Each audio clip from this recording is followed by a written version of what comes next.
Maybe you don't know that much about wine, but chances are you've heard of Merlot or Chardonnay or Cabernet, sweet-sounding French names that not only tell you what kind of grape the wine is made from, but give you some indication of how the wine will taste. That works perfectly well when it's a grape like Pinot Noir or even Riesling, because all Rieslings are sweet, right? Wrong. Winemakers can ferment Riesling, and virtually any other grape too, into a wine that's dry, or a wine that's sweet, or anything in between. In some ways, it's really easy. This is a grape. It's got a seed in it, but more important, it has flavor in it. Yum, yum. We often think of flavors as being things like tomatoes, and raspberries, and bananas, or maybe even smoky. But these aren't really tastes. These are flavors in the sense that they are made up of taste, plus aroma, plus texture, plus weight, plus, well, hell, I don't know. What do you think? I'm some kind of doctor? My bad. So, let's pretend this is a grape. What happens if you eat a grape and it's not ripe? It's tart. That's what. Why? Because the grape hasn't yet grown enough sugar. So as a grape gets riper, the acids go down and the sugars go up. See? It's simple. Yes and no. What if it's a grape you've never heard of before? Look, we all know wine is weird. We're talking about something that people will describe like it's some kind of living thing. It will be voluptuous, they say, or austere, or stingy, or hedonistic, carefree. We interrupt Ferment Nation to bring you...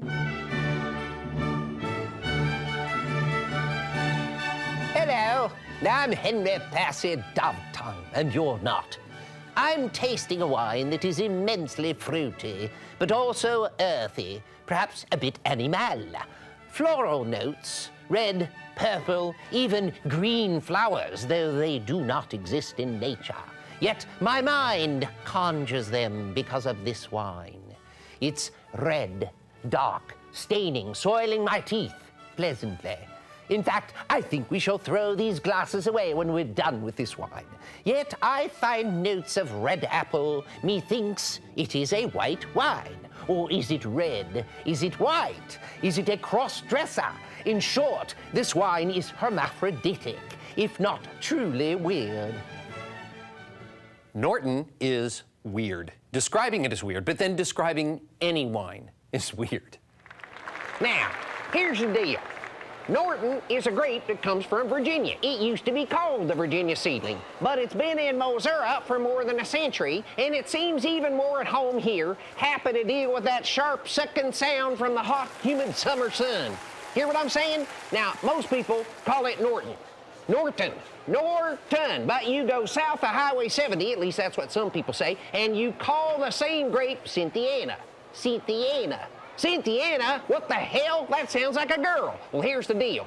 The grape Norton undergoes a sex change when it crosses the highway, which ought to be illegal in most states, except that people should be able to do whatever they want. The government should not intervene unless I don't like what they've done. End of class. Well, they're born this way. These kinds of characteristics are not choices. They're this way because that's who they are. I mean the grapes. What do you think I meant?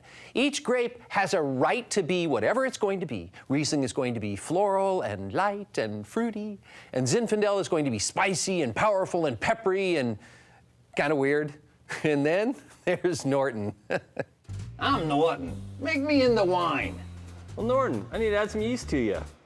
Well, that sounds good. Yeah. Then I'm gonna macerate you. Oh, yeah, that does sound good. Oh, yeah, hurts. But then I'm gonna press you. And what else are you gonna do? Then I'm gonna beat you up with some oak. Well, that sounds good. Wood is good. And I'm a little bit, I guess, acidic. You are, yeah, and that wood kind of makes you silky and brings out some of your floral aromas. I'm not so bitter, though.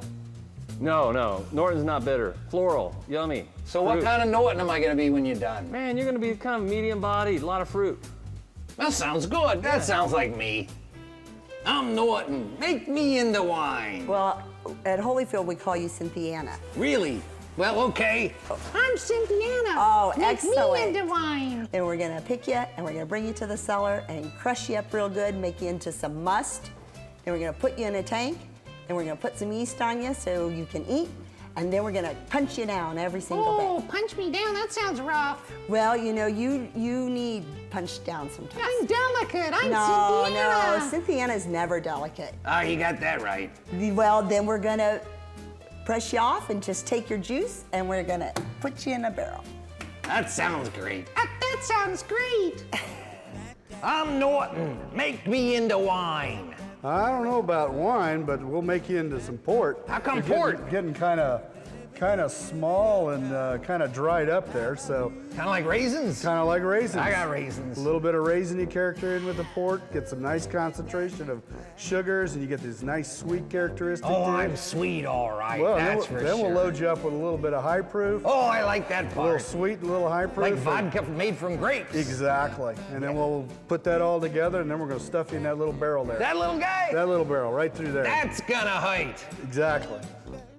Most people, once you get them to try it, really enjoy it because it's quite a different sort of wine, and it's very much like, you know, the classic great red wines. I want them to realize they're tasting a true American wine, something that is a Native American grape made in an American winery, and I think there's something to be said for that.